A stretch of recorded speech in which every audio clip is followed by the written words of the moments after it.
vous parlez très souvent? tous les soirs. Tous les soirs. Il vous a parlé direct? Non, non, au début, personne ne se parle. Ouais. Et après, quoi, vous lui avez demandé pourquoi il était là? Même pas. Même Lui pas qui me l'a dit. Direct. Ouais. Et alors, justement, il vous a dit quoi? Bah, pareil, ça, son affaire, je ne connaissais pas du tout. Ah, vous connaissiez pas du tout l'affaire? Arrivé du Portugal. Pas du tout. Ah ouais, ouais. Interpol m'a ramené en France. D'accord. Et je suivais pas les infos médias. On a fait connaissance par rapport aux autres personnes que je connaissais. Et de là, il a plus eu confiance à s'ouvrir. Est-ce que votre but, c'était de le faire avouer ou pas du tout? Vous vouliez discuter avec En lui vrai, comme ça? au début, non, c'était pour qu'il me laisse tranquille. Je l'écoutais 5 minutes, après j'allais me poser. Ouais. Quoi, il parlait beaucoup? Toute la nuit. Ah, toute la nuit? Ah ouais. Quand même. Vous avez encore de ces nouvelles ou pas du tout? Non. Pas du tout? Il J'ai vous fait en un a... trait avec la France. Ouais, ça, vous savez même pas si vous en a voulu d'avoir parlé après? C'est un fou en plus. Pas du tout. C'est sûr que oui. Oh non. Il est possible. Alors, il faut dire quand même que Marco a été confronté à Cédric Jubilard dans le cabinet des juges d'instruction. C'était, je crois, au mois de mai 2022. Ouais. Là, pendant plusieurs heures, vous avez été mis en face l'un de l'autre. Et puis, les juges ont essayé de demander comment ce que Cédric Jubilard pensait de vos révélations, puisque vous aviez expliqué notamment... Alors, il va nous expliquer. Voilà. Alors, justement, parce que vous aviez révélé que Cédric Jubilard, vous avez avoué avoir tué sa femme. Il vous a raconté quoi exactement? Débarrassé. Alors, il vous a dit quoi? Il vous a dit, je me suis débarrassé de ma femme? Non, il m'a dit, je suis dans ma chambre, j'ai plus de batterie dans mon téléphone. Je suis parti au salon prendre mon chargeur. Et pendant ce moment-là, j'ai vu que l'autre connard lui envoyait des messages. Donc, j'ai pété les plombs et je m'en suis débarrassé. C'est ça, donc c'était son amant, forcément. Donc voilà, donc vous avez essayé d'en savoir plus sur son récit? Oui, vite fait, peu à peu, parce qu'il s'est livré que par phase. Ouais. Que par phase. Après, quand il commençait à fumer, c'était... Ah, il fumait des... Ben oui. Ouais, et donc là, il balançait tout. Et il réfléchissait plus. Vous avez cru tout de suite à son récit ou vous pensiez qu'il était mytho? Même pas, je m'intéressais au début. Ouais. Je m'intéressais, je l'ai laissé parler, 1 heure, 2 heures, oui. Après, je vais me poser. Et parce que, est-ce que pour vous, tout ce qui... Enfin, il pensait qu'il s'est vraiment débarrassé de sa femme? Oui. Comme il dit? Oui. Vous avez pas de doute? Non. C'est pas un mytho? Non. Enfin, il n'a pas voulu faire... Non. Il n'est pas mytho, il est très intelligent. Ah ouais? Vraiment? Très intelligent. J'en ai croisé beaucoup. Ah ouais. Des abrutis, des intelligents, des moyens. Ouais. Et lui, ça va, il est dans la norme. Dans la norme ou il est un peu au-dessus? Non, il est dans la norme des intelligents. Dans une lettre adressée à Séverine, sa nouvelle compagne, il écrit dans un message codé que vous êtes une personne capable de les aider. Pourquoi il a dit ça? Le passé. Hein? Mon passé. Ah, c'est ça, oui. Donc quoi? Les aider dans quoi? Vous les aidez dans quoi? En tout. C'est-à-dire? Je peux les aider à sortir de la galère. Vous l'aidiez au placard ou pas? Je l'envoie fumer, c'est pas aider. Ouais. Vous ne l'aidiez pas du tout? Non. Non. Je l'écoutais, je parlais avec lui. C'est tout. Oui, Renan. Oui, je crois que pour bien comprendre, et là vous m'arrêtez Marco, parce qu'il n'y a que vous qui pouvez savoir, hein, mais ce que j'ai compris de la dynamique de vos échanges, c'est que Cédric Jubilard sait que vous allez sortir de prison dans quelques jours ou quelques semaines. Là, on est au mois de septembre 2021. Lui vient d'arriver en prison, etc. Il découvre cet univers carcéral et vous êtes voisins de cellule. Vous ne vous voyez jamais d'ailleurs, parce que l'un et l'autre sont à l'isolement. Donc vous communiquez comme ça à travers les barreaux, mais vous ne vous voyez jamais physiquement. Et là, il compte aussi sur vous pour faire passer un message et pour faire le lien avec Séverine. Qui est sa petite amie à l'époque, hein, puisque désormais ce n'est plus le cas. Mais il compte sur vous pour faire passer un message qui contournerait un peu la justice. C'est ça. Donc ça. voilà, une fois qu'on a dit ça, bon, C'était quoi? ça veut pas dire. Comment vous êtes rentré en contact avec Séverine? Il m'a écrit son adresse, son numéro de téléphone, tout. Ouais. Il les a écrits de ses mains et je suis sorti, je l'ai appelé, on a marqué rendez-vous. Oui, vous avez révélé qu'elle vous avait donné les coordonnées GPS du lieu où Cédric aurait enterré le corps de Delphine. Les photos des amants, les lieux, m'a appelé en direct du local. Mais Séverine, elle dément cette information. Elle est enregistrée. Moi, j'ai transmis tous les enregistrements au tribunal. Ouais. Non, mais disons que Séverine, là encore, Elle est un peu vous perdue, elle est un peu m'arrêtez. perdue. Et elle a, à un moment, elle a fait un rapprochement d'idées. Vous, Marco, vous lui avez dit que Cédric, vous avez parlé d'un endroit qui avait brûlé. Et elle, par association d'idées, pense à une ferme qui a brûlé sur la commune de Cagnac-les-Mines, à un moment où, c'est vrai, Cédric est encore en liberté, là, au printemps 2021. Et donc, cette association d'idées, elle en vient à vous dire, bah, peut-être que c'est là. Mais elle-même, Séverine, en réalité, n'en sait rien, parce qu'elle était placée quand même en garde à vue. C'est ça, hein, ça a été quand même une affaire dans l'affaire. Là, on est en fin d'année 2021, elle est placée en garde à vue, Séverine, et elle est mise en cause pour recel de cadavre, hein, on parle quand même de ça. Et finalement, elle sort de sa garde à vue totalement libre parce que les enquêteurs de la SR de la section de recherche de Toulouse ont compris qu'en réalité, elle ne savait rien. Mais il y a eu cette idée, peut-être que elle allait mettre enfin les enquêteurs sur une bonne piste. Et cet endroit a été fouillé pendant des semaines et ils n'ont rien trouvé, malheureusement. Marco, vous n'avez pas essayé de savoir, vous, quand vous étiez... En vrai, j'avais pas trop moi je partais le 25. il est arrivé. Portugal. Ouais, Le 27, je me mariais, je partais plus tôt. d'accord. Donc j'ai tiré la corde jusqu'à où j'ai pu. Après, Vous n'avez pas pu savoir où était le corps de Delphine? Non, Malheureusement. Marco, vous avez raconté que Cédric Jubilard, en prison, il jouait un peu les caïds. Il voulait être la star de la prison, etc. Star, pas Kaïd, star. Est-ce que, un peu les stars, on est d'accord là-dessus. Est-ce qu'il aurait pu bidonner, tout inventer pour vous faire croire à vous, qui étiez une personne très connue dans la prison, qu'il avait des choses intéressantes à dire? Est-ce que ça pourrait être complètement faux, ce qu'il Non, vous a parce qu'il se raconté? faisait insulter du matin au soir. Ah ouais?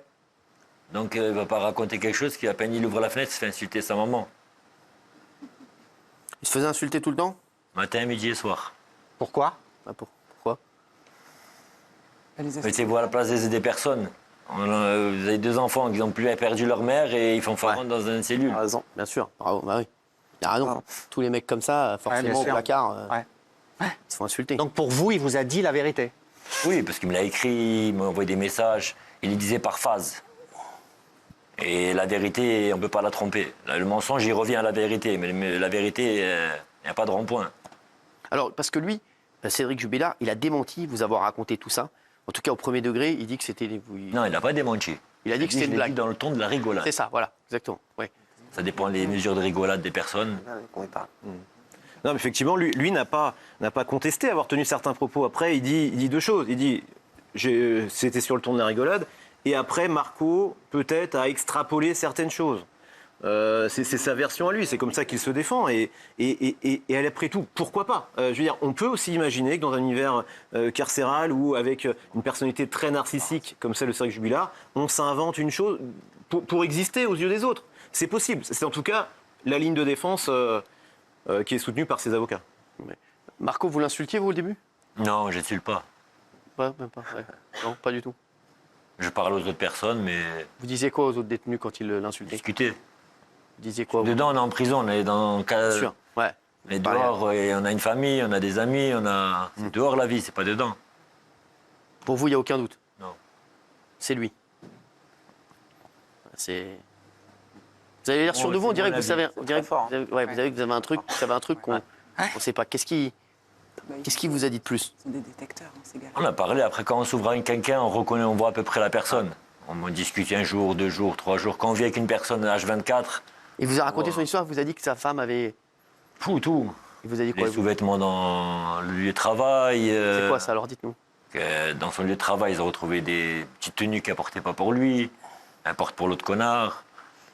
Plein de petits mots. Et après, au début, il y a un peu de faux. Au début, ça modifie les paroles. Mais après, quand ça s'ouvre, quand il est plus relâché, quand personne l'insulte, quand il est tranquille à la fenêtre, quand tout le monde s'entend bien, on essaye de... Donc il vous a raconté toute une histoire, il vous a dit que sa femme avait un amant. C'est ça. Ça le rendait L'homme fou. le plus cocu de France. Ah oui, il vous a dit ça? Il a dit j'étais l'homme le plus cocu de France. Je suis l'homme le plus cocu de France, il vous a dit. Ça. Il vous a raconté quoi comme autre anecdote? Que son fils, il devait être appelé comme le frère de mon 2e prénom. Plein de choses qui se dit à moi, il voulait m'offrir son chien. Ah ouais. Je l'ai assis à la maison. D'accord. Ah ouais. Oui, Ronan, vous vouliez dire quelque chose? Non, mais c'est vrai que Cédric Jubilard est une personnalité très étonnante, très déroutante, et donc il est en réalité, il était en tout cas en détention comme il l'était en liberté pendant les 6 mois pendant lesquels sa femme a disparu. Et il se présentait à l'époque comme le mec le plus connu du Tarn. Il utilisait toujours et régulièrement des superlatifs pour parler de lui-même. Bon, voilà, après, c'est sa manière d'être. Ça ne veut pas dire pour autant que c'est un coupable à coup sûr. Mais il a une personnalité qui déroute et qui risque, si jamais il est renvoyé devant une cour d'assises, ce qui est quand même le cas le plus probable, qui risque de dérouter sérieusement les membres du jury. Pascal. Marco, vous avez beaucoup parlé avec Cédric Jubilard. Il a effectivement beaucoup baladé les enquêteurs. Sa personnalité, vous la décriveriez comment ? À qui ressemble-t-il ? À quoi basculé sur ressemble-t-il ? BFM. Comment il se comporte ? Pardon ? On a basculé sur BFM, là. C'est vachement... Non, mais c'est vachement important. Sa personnalité. C'est qui, Cédric Jubilard ? Quelqu'un qui a énormément confiance en lui. Ouais, Ok. Même si j'ai tort, j'ai raison. ouais, c'est ça. Et je vais le prouver. Ah ouais, Vous n'avez pas prouvé que j'ai tort. c'est ça. Donc j'ai raison. Aujourd'hui, vous êtes... Je aujourd'hui, travaille, j'ai ma femme, ma fille. vous dites pourquoi j'ai fait toutes ces conneries ou pas ? Vous demandez parfois... Sur le moment même, j'étais un garçon très agité. Ouais. Mais aujourd'hui, est-ce que... J'aimais- Parce qu'on parle souvent ici des multirécidivistes.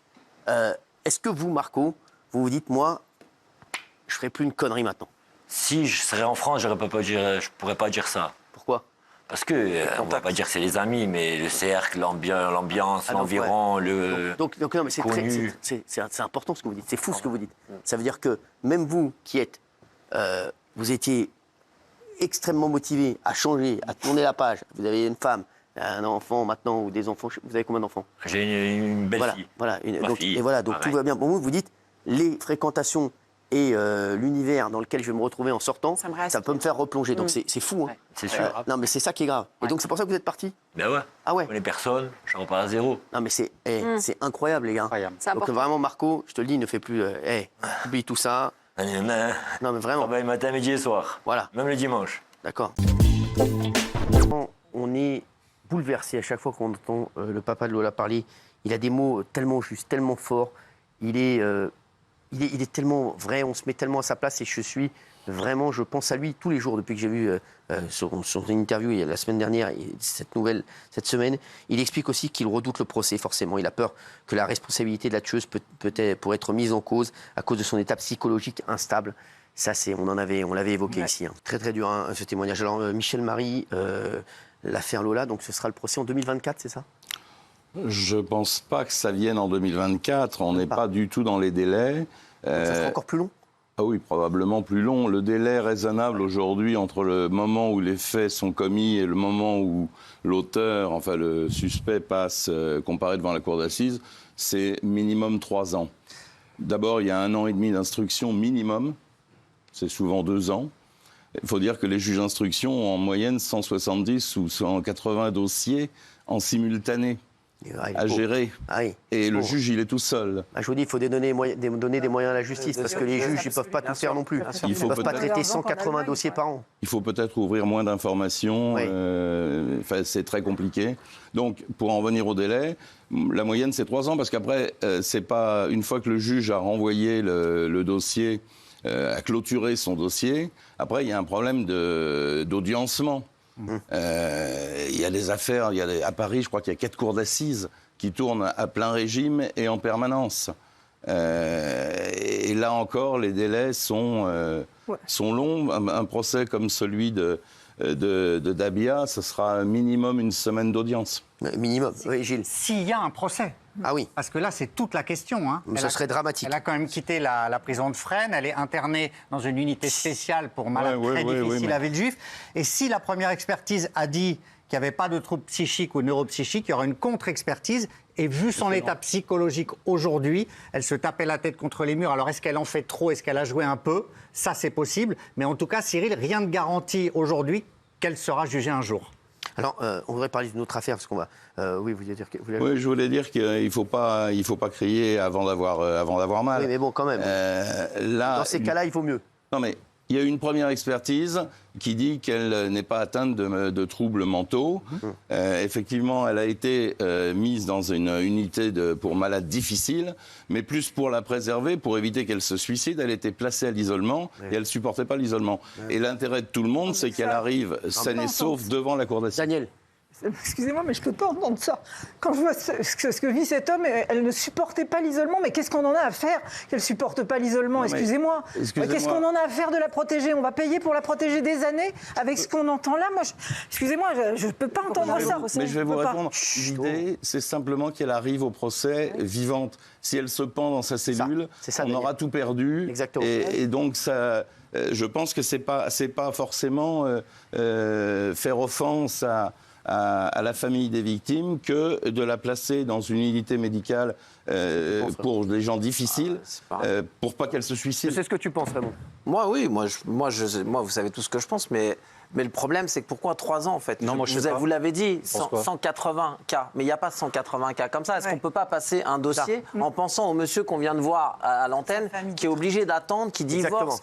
Ce pauvre monsieur-là, est-ce qu'il y a 180 cas de personnes, de petites filles qu'on a mis dans un coffre, dans une malle, qu'on a transportée à Bois-Colombes, qu'on a ramené à Paris? Évidemment que non. Peut-être qu'à un moment donné, on pourrait se dire ça va passer avant, ça, en un an. Ouais. On a toutes les preuves. On sait qui c'est. On sait qui a fait ça. Elle a avoué. La juge, Voilà, à un moment donné, est-ce que la justice peut pas dire... Là, on n'est pas là pour parler de la justice et leur dire comment on doit faire, mais est-ce qu'on peut pas faire ça en plus rapide que 3 ans? Bien sûr. Est-ce qu'on peut pas? Techniquement, on pourrait, oui. C'est voilà, ça ma bravo. question. Non, mais c'est tellement logique ce que tu dis. Ça me paraît... Tellement logique. Oui, Daniel. Vous avez entendu ce qu'il a dit. Il a dit que ces journées faisaient 48 heures au lieu de 24 heures, qu'il attend ça pour essayer de tourner une page. Vous vous rendez compte, il y a la justice, mais il y a de l'humanité aussi. Enfin, marche sur la tête, quoi. Je sais bien, c'est engorgé, mais... On me pose une question et je réponds à la question. Oui, non, mais je ne pas contre vous. L'engueulez pas, lui.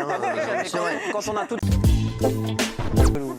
C'est lui. Si l'on se dommage, bon courage à celui qui te mariera. Je vais me contenter de t'appeler Maria. Je la plus de que tu dirais. Si tu dis avec le tour derrière.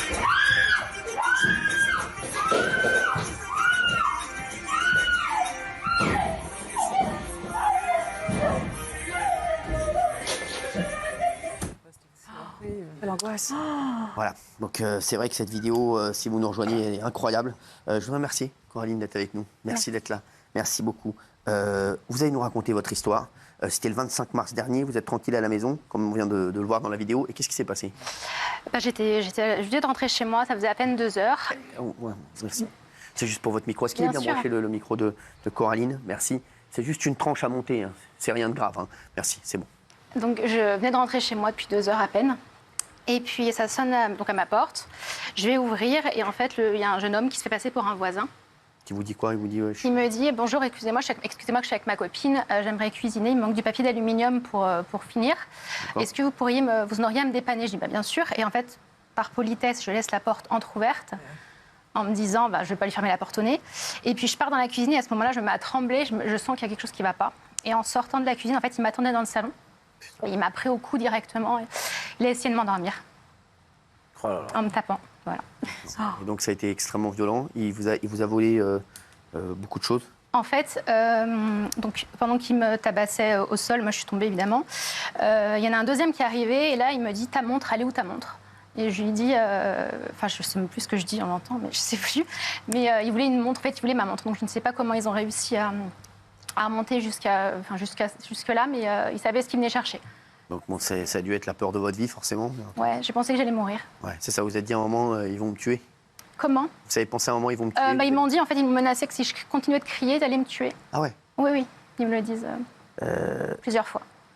Donc, c'est vrai qu'il y a eu ça se passe sous vos yeux, il y a eu donc des menaces de mort. Ils repartent ensuite, vous savez combien de temps ça a duré? Je dirais 2 minutes. 2 minutes, mais qui sont les plus longues de votre vie. Ouais, j'ai l'impression que ça a duré beaucoup plus longtemps, mais non, c'était à peine 2 minutes. Bien sûr, ouais, ça a été un truc de fou. Ouais, c'est assez violent. Vous avez porté plainte, bien entendu. Est-ce qu'ils ont été appréhendés par la police? Non. Est-ce qu'ils ont été retrouvés ou pas Non, pas du tout. Rien du tout. Non. Ça fait 1 an et demi que j'attends et absolument 1 an et rien. demi que vous attendez? Ouais. Mais vous vivez plus jamais comme avant, alors là, vous... Non, là, je me retourne dans la rue, j'ai du mal à prendre des transports. Même dans la rue, même la journée ou la nuit, je suis tout le temps en train de me retourner, voir s'il y a quelqu'un derrière moi. À dormir. Toute seule, non. Ouais, c'est ça. J'ai alarme, j'ai toutes les sécurités possibles, mais je dors mal et C'est un j'y pense tout le temps. traumatisme qui va vous suivre à vie. Ouais, je pense. Mais c'est sûr. Ouais, dès que ça sonne, je tremble et j'ouvre même plus maintenant.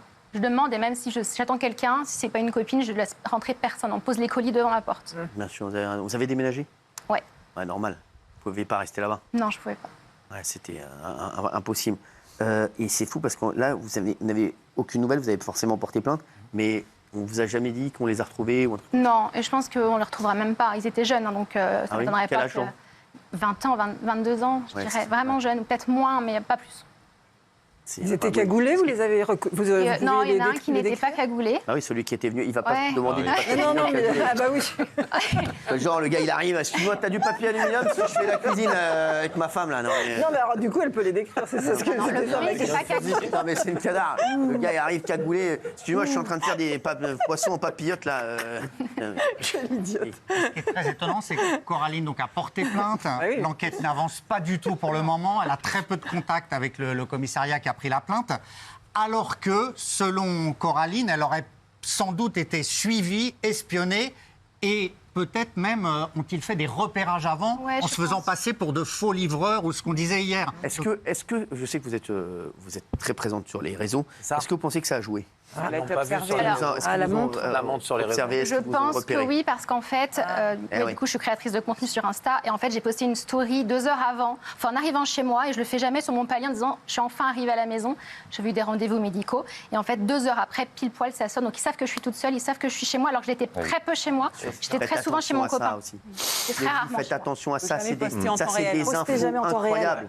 C'est des infos incroyables, vous vous rendez compte, en temps réel, on sait si vous êtes chez vous, si vous n'êtes pas chez vous. Ça, c'est devenu les réseaux sociaux, c'est devenu maintenant les cambrioleurs, les mecs mal intentionnés. Ça tombe tout seul. Bien sûr, il y a des mecs qui sont dessus et qui savent que ça tombe tout seul. On a vu hier la vidéo qui était avec ces faux livreurs. Il y en a de plus en plus, des homejacking, donc des faux livreurs, des Deliveroo ou des faux voisins. Nous sommes en train de nous frayer un chemin vers la 3e guerre mondiale. On va voir cette vidéo d'Elon Musk, un des hommes les plus puissants du monde, des plus riches du monde également. Et il a déclaré, je cite, que nous nous dirigeons tout droit vers une 3e guerre mondiale. Évidemment, ce n'est pas le seul à le penser. Alors, doit-on avoir peur? On écoute ce qu'a dit Elon Musk, on en parle juste après avec nos spécialistes. 18 000 encore. I think we are sleepwalking our way into World War III. Je pense qu'on se dirige doucement vers une 3e guerre mondiale, avec des décisions aussi bêtes les unes que les autres. Et les gens devraient vraiment considérer que si leurs prédictions ne se sont pas réalisées, les prochaines ne se réaliseront peut-être pas non plus. Alors Elon Musk qui dit ça a affolé bien entendu tout le monde. Tout le monde était très très affolé par ça. Alors Sergueï Girnov, ancien espion du KGB, est-ce qu'on risque une 3e guerre mondiale? D'abord, la 3e guerre mondiale s'est passée déjà. La 3e guerre mondiale était la guerre froide. Elle a commencé en 1946 et elle a terminé en 1991. Ok, merci Sergueï alors. Oui, mais sauf que là, il faudra juste changer le chiffre vers la 4e guerre mondiale. Est-ce qu'on se dirige vers une 4e guerre mondiale? En fait, c'est encore pire que ça. Ah oui? Parce qu'on la vit déjà depuis 15 ans. La 4e guerre mondiale a commencé le 8 août 2008. Tandis que le monde entier était à Pékin pour l'ouverture des Jeux Olympiques d'été, Medvedev, avec la Russie, a envahi la Géorgie. Pourquoi?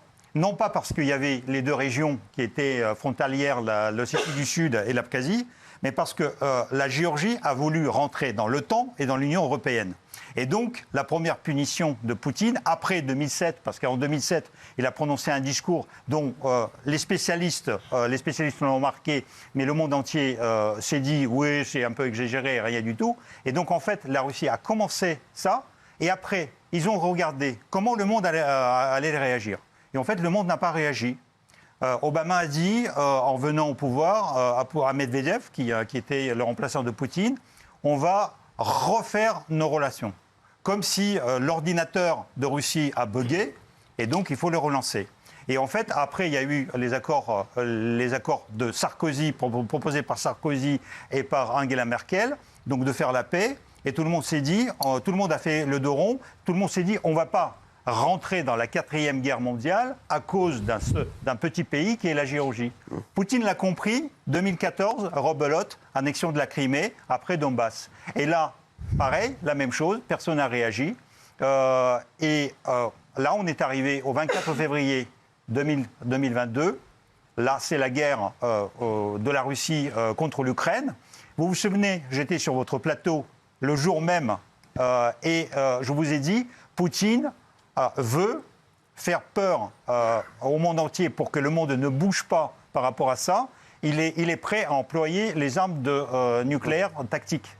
Tout le monde a fait le tollé sur le plateau, tout le monde a dit il raconte n'importe quoi, sauf que 3 jours après, vous vous souvenez, le dimanche 27 février, Poutine a convoqué le ministre de la Défense Shoigu et le chef d'état-major Gerasimov, il a dit mettez les forces nucléaires de Russie en alerte.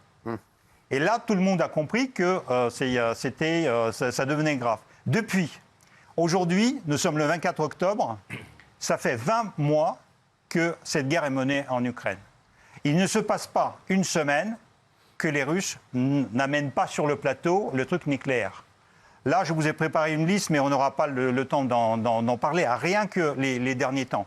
La Russie a suspendu la ratification du traité de l'interdiction des essais nucléaires.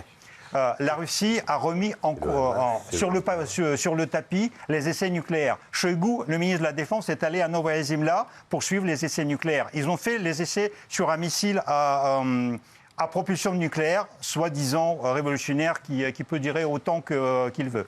Il y a pire que ça. Vous avez parlé là du conflit au Proche-Orient. Vous savez qu'il y a une députée pakistanaise qui a dit qu'il faut lancer une bombe nucléaire sur l'Israël. De Pakistan.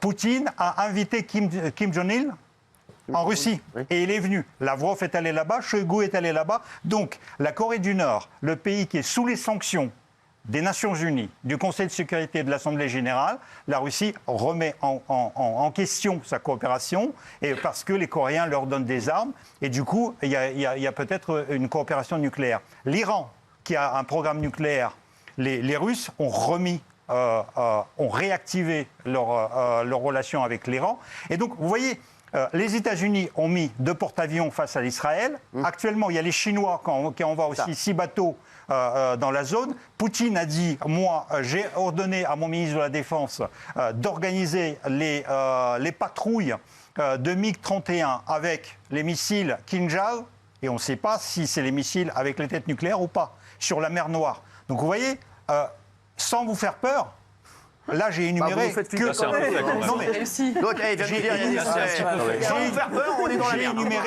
j'ai énuméré des choses.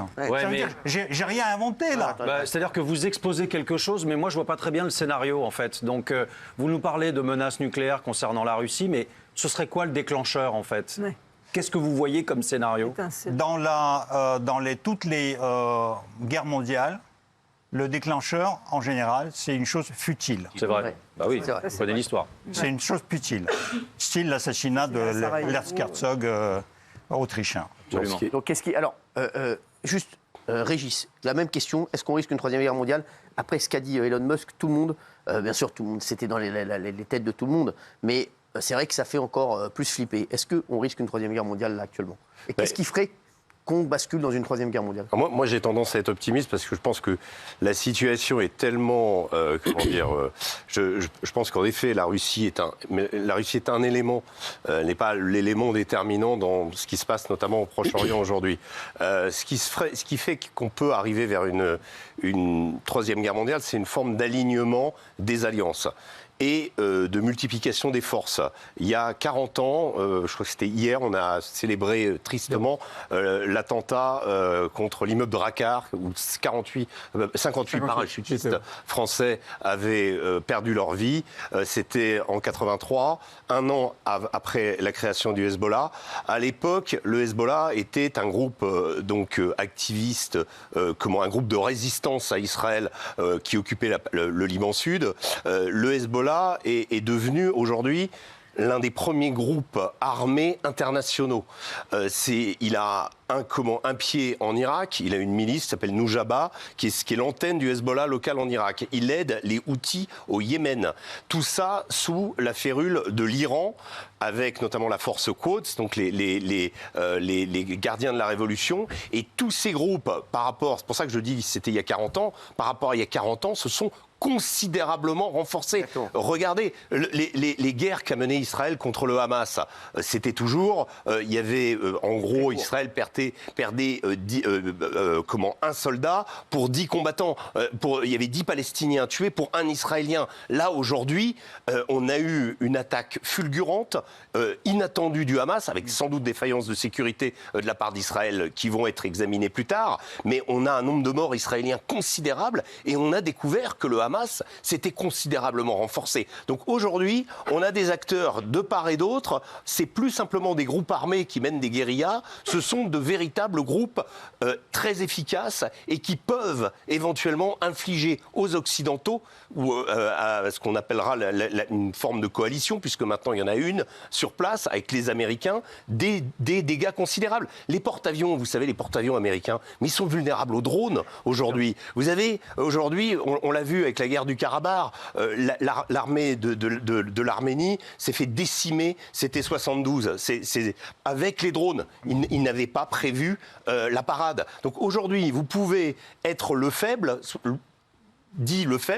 et arriver à attaquer le fort. Mais et aujourd'hui, pour être assez clair, alors pour revenir, qu'est-ce qui peut se passer? Parce que le danger vient d'où? Vient de l'Iran? Est-ce que les États-Unis peuvent s'en mêler? On a vu que même il l'a dit, hein, la Chine a mis bien sûr. Mais qui a intérêt à des... Enfin, la vraie question là aujourd'hui, c'est qui a intérêt à ce que le conflit dégénère? Il peut dégénérer, en effet. Vous avez dit un événement. C'est ça le danger. Le danger, c'est qu'un allié force les autres à réagir, et c'était ce qui s'était passé, hein, souvenez-vous, la Première Guerre mondiale, un obscur archiduc qui meurt dans une ville, Sarajevo, dont personne n'avait entendu parler le nom, et puis 4 semaines plus tard, c'est le plus grand conflit, c'est le premier conflit du XXe siècle, et où des millions de personnes vont mourir.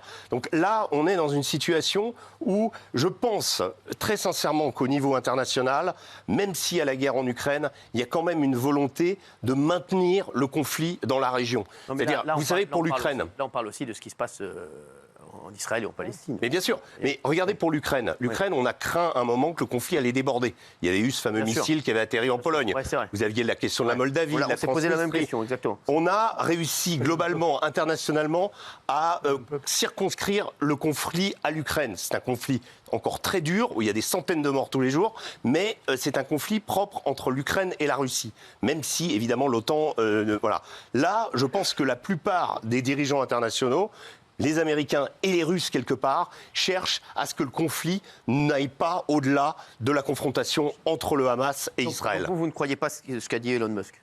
Mais Elon Musk, évidemment, il a repris la phrase, d'ailleurs, il a dit « sleepwalking », c'est-à-dire il a dit « on y va comme des somnambules », ce qu'avait dit Henri Guénaud au début de la guerre en Ukraine, c'est-à-dire effectivement, on peut sans s'en apercevoir aller vers la guerre. Maintenant, je ne peux pas vous affirmer, et j'ose espérer qu'une solution et la paix va finir par germer. Je sais que ça paraît complètement naïf de dire ça, mais en tout cas, que la paix armée, c'est ce qui se passe là actuellement, c'est-à-dire qu'on se regarde, chacun regarde l'autre, etc. Le Hezbollah, il faut qu'il déclenche... Si le Hezbollah déclenche quelque chose sur Israël au nord de la frontière, là, ça risque d'être très compliqué. Je pense que j'ai beaucoup plus de crainte sur ce qui peut se passer à la frontière nord d'Israël. D'ailleurs, Netanyahou y était avec son gilet pare-balles, s'est fait filmer devant les caméras hier, parce que le Hezbollah, c'est le Hamas puissance 10. Voilà. Pierre Martinet, vous voulez? Je pense qu'on ne prend pas suffisamment en compte l'aspect idéologique de ce qui se passe actuellement là-bas. Et au-delà d'une seconde guerre mondiale, ou une troisième guerre mondiale, pardon, comme on l'a pu... Quatrième, oui. Une quatrième ou une cinquième. En 83, après Drakkar, puisque j'y étais, il y a un vieux Libanais qui avait connu la Seconde Guerre mondiale. Il m'a dit, écoute bien, la Troisième Guerre mondiale a déjà commencé sur le sol libanais, elle sera religieuse. On ne prend pas assez en compte ce qui se passe actuellement, la dimension idéologique. Ce matin, le président français a proposé une coalition internationale pour éradiquer le Hamas, hein, pas pour libérer les otages, pour éradiquer le Hamas.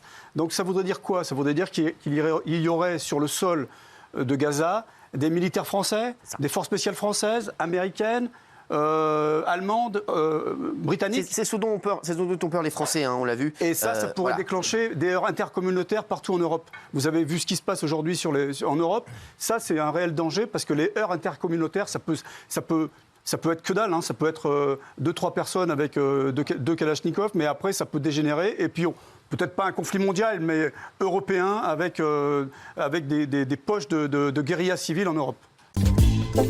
Vous avez vu ce truc-là, parce que c'est bien qu'on en parle ce soir. Tiens, j'ai vu un truc passer, genre boycott TPMP. Pourquoi? Parce que je regarde pas moi les réseaux et les. Ils prennent des chiffres bidons. Oui, c'est ça, d'accord. Ils prennent des chiffres bidons et on sait très bien que quand il y a du foot, pardon de le dire ce soir, mais quand il y a du foot, c'est vrai qu'on mange plus que les autres. On mange plus que les autres parce qu'on a. Donc ils s'amusent à truquer les chiffres et à dire, regardez sur ce score-là par rapport à la veille. C'est vrai, non ? Je vais les arrêter tout de suite. Non, arrêtez ni de truquer les chiffres ni rien du tout. Je vais vous dire, les gars, on est en ski jusqu'en 2026. Ils font des raccourcis, quoi. Jusqu'en 2026. Donc ceux qui veulent regarder avec grand plaisir. Et franchement, merci d'être aussi nombreux à nous regarder. Et merci pour tous les messages. Moi, je regarde surtout les messages positifs. Et merci à vous pour tous les messages positifs que vous nous envoyez. Et ceux qui ne veulent pas regarder, on comprend tout à fait, on ne leur en veut pas. Et il n'y a aucun problème, il y a plein d'autres programmes très bien. Et sachez-le, TPMP est là jusqu'en 2026. Et TPMP fait une rentrée, voilà, je vous le dis, historique en audience. Donc voilà, c'est grâce à vous aussi, c'est grâce à vous qui nous suivez. Donc il n'y a aucune question là-dessus. Juste la vraie question, c'est... Ce que j'ai vu, moi, ce qui m'a plus gêné, c'est Gilles et moi. Et Gilles et moi, je vous le dis, on n'est pas d'accord. Ça fait 10 ans qu'on n'est pas d'accord. Je crois qu'on n'a jamais été d'accord sur le sujet. Voilà. Mais Gilles et moi, on se parle toujours, au contraire, et on est pour le dialogue et pour on s'apprécie avancer ensemble. Bah oui. Exactement. Il n'est pas humilié, on se crêpe le chignon. Et je vais vous dire un truc. Et je pense que Gilles, si demain je l'appelle, je peux avoir une énorme galère. Je peux vous dire, à 4h du matin, j'ai perdu mon slip ou un truc comme ça, et ben c'est lui qui viendra m'aider. Et il sait que s'il m'appelle, il sait que je serai toujours là pour lui. Vous l'avez déjà fait. C'est vrai que quand Gilles a eu des problèmes, etc., il sait que je suis toujours là pour lui, il sait qu'il peut toujours compter sur moi, il sait que je peux compter sur lui. Toujours. Donc les gars, vos équipes, vous avez toujours été là. Voilà, et on sera toujours là pour toi, mon Gilou, même si on n'est pas d'accord sur plein de choses. Moi, je vois plein de gens qui me disent, je vous jure, et ça aussi, ça m'énerve, arrêtez. Je vois plein de gens qui me disent, il faut virer Gilles Verdez. Non mais on est où là ?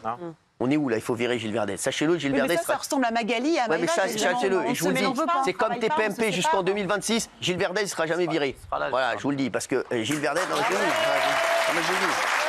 Voilà. Non, mais je te le dis, voilà.